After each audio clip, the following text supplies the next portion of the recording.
올해 노벨 평화상 후보로 거론되고 있는 스웨덴의 16살짜리 환경운동가 그레타 툰베리. 너무 유명해지다 보니 재벌 손녀라는 둥, 부모가 아이를 환경운동가로 내몰았다는 둥 근거 없는 말까지 퍼지고 있는데요. 그레타 툰베리와 그 가족이 누구인지 알 수 있는 책이 나왔습니다. 새로 나온 책 박석원 앵커가 소개해드립니다. 전 세계 기후변화 운동의 아이콘 그레타 툰베리와 그 부모, 여동생이 함께 쓴 책입니다. 1인 시위를 위해 금요일마다 학교 대신 국회의사당으로 향한 그 결기는 어디에서 나온 걸까요?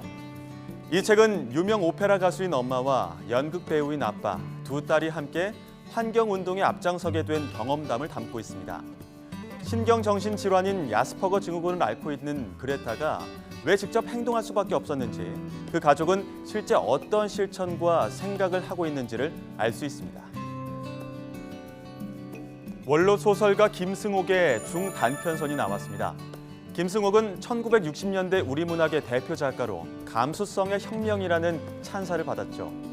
이 책은 새로 나온 문지 작가선 시리즈 4권 가운데 하나입니다.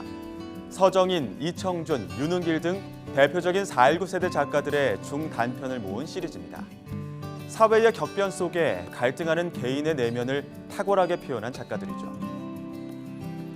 두 차례 퓰리처상을 수상한 바바라 터크만의 역사적 통찰이 담긴 책입니다. 아집과 독선으로 지나친 권력욕을 불태우다 스스로 무덤을 판 통치자들의 사례를 모은 책입니다.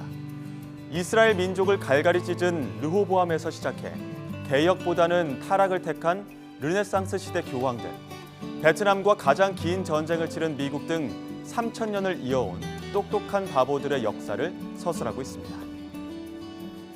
사회를 공부해야 정신의 빈곤함을 벗어날 수 있다고 강조하고 있는 사회과학 입문서입니다.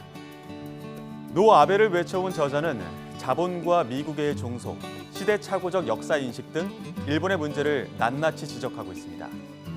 사이좋은 나라가 한 군데도 없는 일본의 현실을 알기 위해서는 50년간 반복된 침략 전쟁의 역사를 알아야 한다고 강조합니다. 지금까지 새로 나온 책이었습니다.